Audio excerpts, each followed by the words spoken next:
Bonjour à tous, namasté, c'est Mounia Benada et je suis ravie de vous retrouver aujourd'hui pour une nouvelle vidéo. Je suis, je crois, à ma 51e vidéo sur la chaîne YouTube que j'ai ouverte il y a maintenant quelques mois seulement, depuis une nouvelle lune. Il me semble que c'était le 17 juin 2023. Donc nous sommes en train de fêter le troisième mois de ma chaîne YouTube. Et à cette occasion, me voici en pleine nature. J'ai laissé parler mon intuition. J'espère que vous allez m'entendre lors de cette vidéo. Mais j'avais envie d'être dehors. Eh bien, je vais vous inviter, pour ceux qui ne l'ont pas déjà fait, à vous abonner à ma chaîne pour améliorer sa visibilité et permettre à un plus grand nombre de personnes d'accéder à mon propos. Et puis, je vais vous parler, à l'occasion de la nouvelle lune du vendredi 15 septembre 2023, donc d'il y a 2 jours, des différentes dimensions de l'être. J'invite ceux qui n'ont pas vu la première vidéo à visionner la première vidéo avant de regarder celle-ci. J'expliquais qu'il y a 3 dimensions qui sont à l'origine de nos actions, qui sont à l'origine de nos réactions, qui sont à l'origine de nos sentiments, de nos émotions et donc de notre vie en général.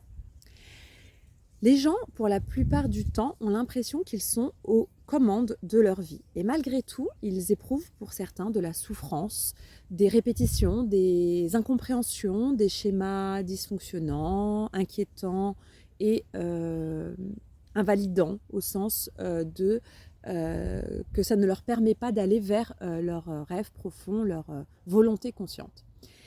Et donc j'expliquais que ces 3 dimensions, qui sont 3 dimensions immuables, vivent en chacun d'entre nous, dans tous les êtres humains, que vous en ayez conscience ou non.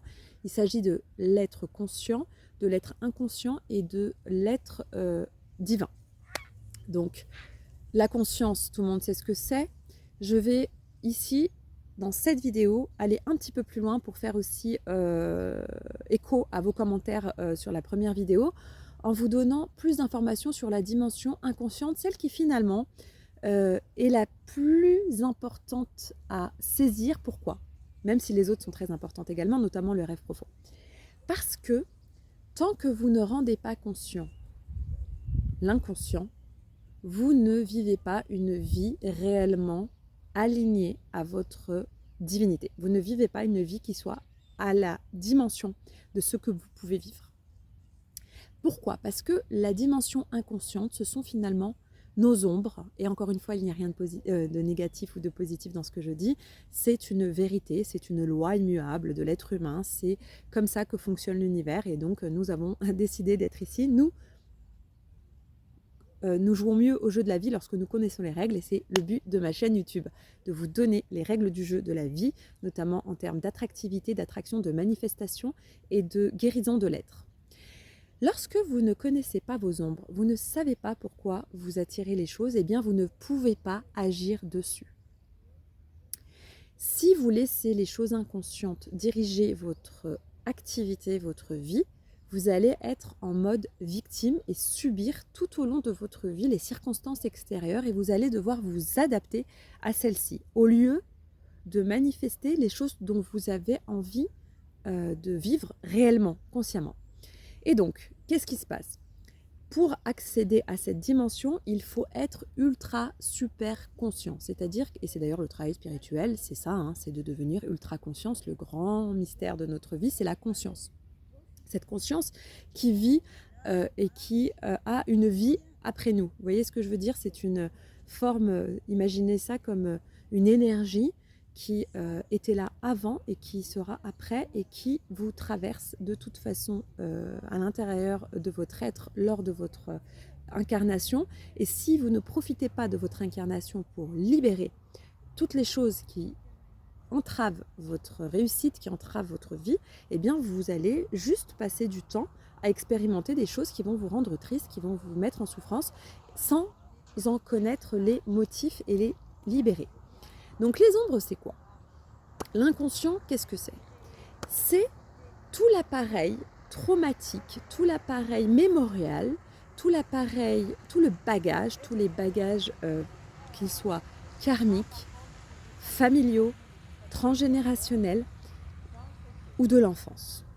Donc, si je vous détaille un petit peu, au niveau karmique, nous sommes sur une représentation donc, de la vie qui aurait plusieurs étapes, dont certaines échapperaient à votre conscience actuelle.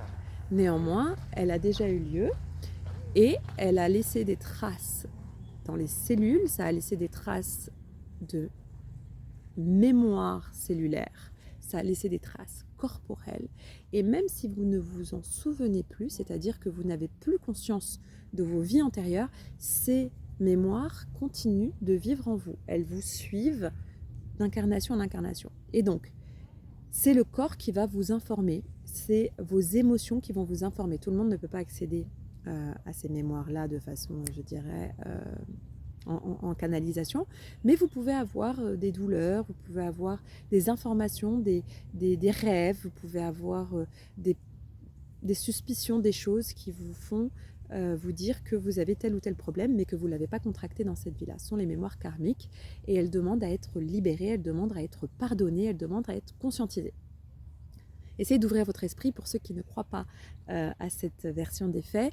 Essayez de penser aux choses, aux endroits qui vous inspirent et vous ne savez pas pourquoi vous avez quelque chose avec cette culture, vous avez quelque chose avec cet endroit. D'ailleurs, moi je suis actuellement en Corse et je peux vous dire que lorsque j'ai découvert la Corse, il était évident que pour moi c'était un endroit où je devais aller, je devais connaître cet endroit. Est-ce que c'est parce que j'ai déjà connu cet endroit? Est-ce que c'est parce que j'avais déjà des mémoires dans ces endroits-là? Peut-être, en tout cas, il y a une véracité, une correspondance vibratoire sincère et réelle de mon être avec cette terre. Pour le coup, elle est positive, elle est transformative, elle est intéressante d'un point de vue de l'évolution de mon être. Ces choses-là, vous ne les avez pas vécues, je ne les ai pas vécues dans ma vie, je veux dire, d'enfant. Je n'ai pas déménagé avec mes parents en Corse, je n'ai pas connu la Corse. J'ai découvert la Corse au moment où j'ai été embauchée ici à une époque. Et ça a été immédiat, la connexion. Vous avez aussi d'autres endroits avec lesquels ça peut vous faire le même effet. Moi, j'ai aussi un endroit où je n'ai pas encore été, mais Cuba, je suis sûre que je vais ressentir la même chose à Cuba. Et donc, ce sont des mémoires, ce sont des extraits de votre vie qui sont toujours en vie en vous. Et elles demandent, ces mémoires-là, à être libérées pour certaines qui sont pesantes, pour lesquelles vous n'avez pas eu le temps réellement de faire un travail de libération avant de vous réincarner. Donc ça, c'est la première chose au niveau du karma, c'est donc ces vies en nous, dans cette vie, qui parfois nous donnent des informations sur ce qui est nécessaire de lâcher, de pardonner ou de transcender. Sachez que de toute façon, toutes les mémoires sont transcendables, toutes les mémoires sont transmutables et que en pratiquant le pardon et en pratiquant la présence à ces choses-là, vous faites le travail. Vous pouvez vous faire accompagner, je vous le répète et je vous le répète, les choses que j'enseigne ne sont pas forcément évidentes à comprendre parce que déjà moi elles m'ont pris plus d'une dizaine d'années à être digérées alors que j'ai des dons de canalisation depuis que je suis toute petite. Mais pour vous dire, c'est un travail qui continue aujourd'hui au quotidien où j'apprends tous les jours là-dessus. Et je sais, comme pour la conduite, qu'on ne peut pas avoir une maturité, on ne peut pas décréter ça, c'est quelque chose qui, soit on est initié, soit on a la chance de rencontrer des personnes qui sont déjà passées par toutes ces compréhensions qui nous initient, soit on a besoin, parce qu'on sent que dans notre vie il y a quelque chose qui cloche, on a besoin d'avoir des enseignements là-dessus et d'être accompagné à libérer ses émotions dans un premier temps parce que ça peut être un peu difficile en étant trop dans le mental de lâcher le corps et de libérer ses émotions. Donc mettre un cadre thérapeutique peut aider notamment à travers l'induction, à travers la libération des ondes d'éveil, en vous mettant dans une posture d'accueil, dans des ondes beaucoup plus basses, ça vous aide aussi à intégrer des choses. Bon, soit, donc vous pouvez vous faire accompagner pour ça. Donc ça, c'était une petite introduction sur la mémoire karmique. Peut-être qu'un jour, j'en ferai une vidéo entière. Ensuite, vous avez les mémoires de votre enfance. Vous avez de 0 à 6 ans avalé la relation parentale. Vous avez avalé la relation de chaque parent avec vous. Vous avez avalé la relation de chaque enfant avec vous de votre fratrie et vous avez développé des croyances, des compétences, des mémoires, des informations qui sont pas toujours dans le sens de votre intérêt, qui sont pas toujours permissifs, qui ne permettent pas d'accéder à certaines de vos ambitions une fois adulte. Et tant que vous ne les mettez pas en lumière, tant que vous ne pardonnez pas, tant que vous n'acceptez pas ce qui vous est arrivé, comment vous l'avez vécu et les schémas de pensée que ça a créé, vous continuerez à porter indéfiniment ces mémoires-là dans vos relations aux autres.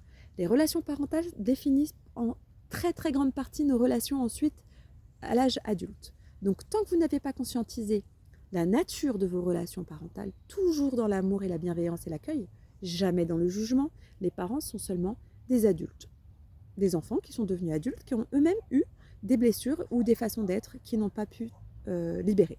Vous, en tant que personne 100% responsable de votre être et de votre bonheur, vous avez la possibilité, et je vous y invite, à conscientiser à travers vos relations, qu'elles soient de toute nature, qu'est-ce qu'ils se répètent, qu'est-ce qu'ils disent, est-ce que vous vous êtes respecté, est-ce que vous vous sentez traité justement, est-ce que vous avez l'impression de devoir en faire trop pour être apprécié, est-ce que vous avez l'impression de ne pas être légitime, est-ce que vous avez le sentiment de devoir vous justifier, est-ce que vous avez l'impression que pour être aimé, il faut en faire des tonnes pour être connu, est-ce que vous vous autorisez le repos, est-ce que vous vous autorisez à dire non à des relations qui ne vous conviennent plus, est-ce que vous autorisez à accepter votre vérité intérieure et à la dire aux autres et à ne pas avoir peur d'être rejeté. Voilà, il faut vous poser toutes ces questions-là.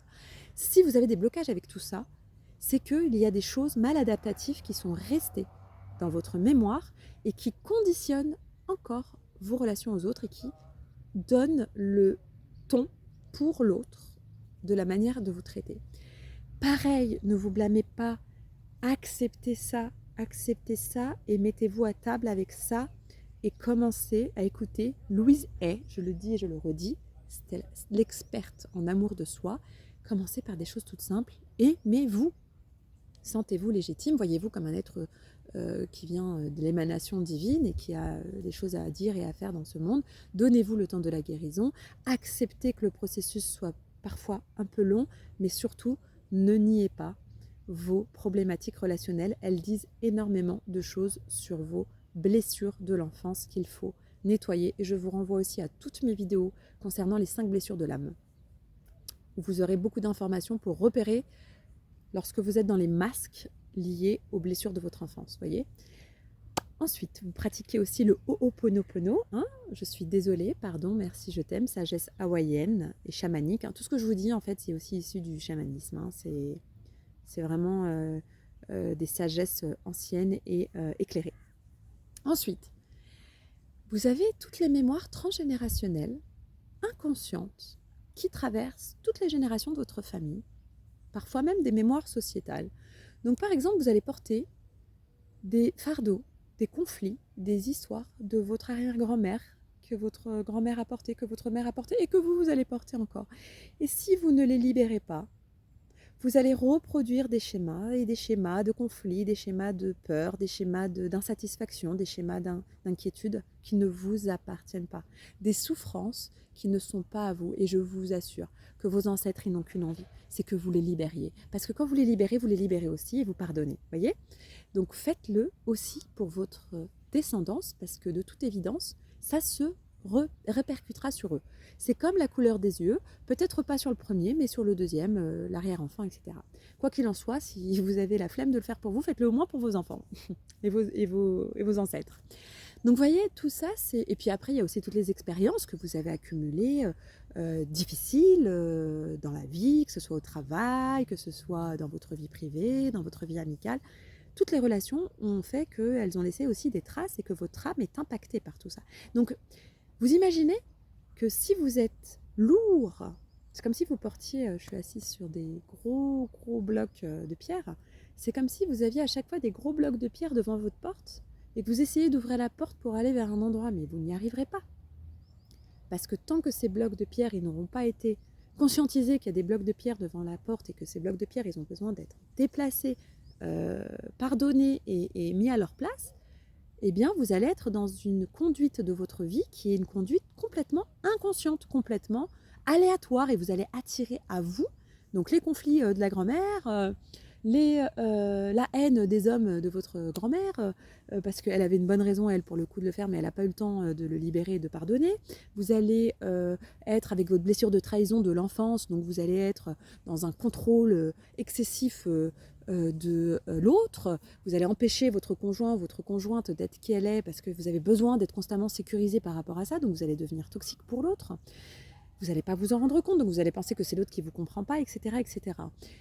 Si vous êtes dans l'abandon, si vous avez vécu l'abandon, vous êtes un dépendant affectif et vous n'allez pas du tout accepter que les gens vous laissent, même s'ils ont quelque chose de super important à faire ou s'ils ont changé d'avis, etc. Non, il faut travailler ces blessures, il faut être la personne qui se connaît le mieux. Si vous mettez de la lumière sur vos ombres, et ça je peux vous y aider, je peux vous accompagner, je le fais avec les personnes que j'accompagne, je leur mets l'accent sur les choses qui sont à conscientiser, à travailler, à libérer. Alors souvent, je suis perçue comme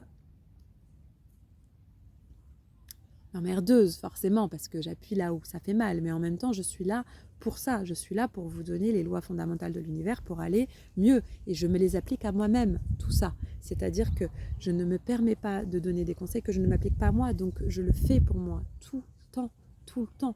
À chaque expérience, à chaque fois dans ma vie, je suis confrontée à quelque chose, ou à des pensées, ou à des émotions, ou à des mémoires, ou à des relations qui me font, en effet miroir, ressentir des choses, je le fais pour moi. Donc c'est vrai que parfois ça peut être un peu abrupt. De moins en moins je le dis aux gens quand ils ne me le demandent pas, parce que sinon ça peut paraître très violent, et je comprends que parfois la conscience ne peut pas entendre ce que je vais dire, mais je vous assure que c'est pour votre bien en fait. Il faut que vous ayez un peu d'humour quoi dans le domaine spirituel, il faut un petit peu se détendre quoi. Moi je me détends complètement des fois, j'ose dire des choses en me disant admettons que mon arrière-grand-mère pensait ça de la jante masculine. Ouh, il y a du travail, dis donc, elle était vraiment fâchée, et puis je fais ça comme une enfant qui se met à dessiner, je conscientise tout ça, etc. Mais c'est le jeu de la vie, je veux dire, c'est le but, c'est l'évolution. Qu'est-ce que c'est que le but de la vie? C'est l'évolution. Le but de l'être humain, c'est d'évoluer. Donc si vous avez accès à cette information-là, faites-le. Si vous n'arrivez pas à le faire tout seul, faites-vous accompagner. Donc, pour apprendre à conduire, il faut avoir des cours de conduite, et ensuite on conduit son âme. Et c'était le deuxième objet de ma précision, c'était pour répondre à une question de comment on fait. Mais on s'entraîne, on n'a pas appris ça à l'école, on n'a pas appris ça dans nos familles. Donc qu'est-ce qu'on fait? On lit, on s'instruit, on se fait aider, on intègre, on patiente, on refait, et on refait, et on refait, et on persévère. Et on continue, et on regarde comment ça change, comment l'environnement change autour de nous, est-ce que ça va, est-ce qu'il faut réajuster, et on y retourne, et on y retourne, et on y retourne, jusqu'à notre dernier souffle. Et parfois, les choses vont être très très fluides. Sur plein de domaines, vous allez pouvoir un petit peu lâcher prise. Bon, il faut toujours lâcher prise de toute façon, il faut vraiment avoir un équilibre entre faire et lâcher prise. Faire et lâcher prise, c'est ça, avoir la foi en fait. Mais ce que je veux vous dire, c'est que il se met à avoir des petites gouttes, j'adore la réponse de l'univers. Il faut se nettoyer tout simplement.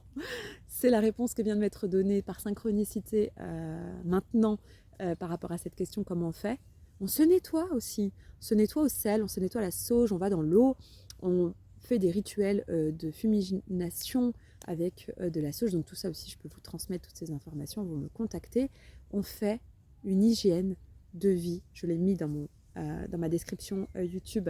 Avec moi, le bien-être de son être, l'évolution de son âme et la recherche de sa joie profonde et l'installation de son higher self, de son moi profond sur terre, c'est aussi la voie du dharma qu'on dit en Inde, eh bien, elle se fait par la persévérance, la foi, la connexion au cœur et l'initiation.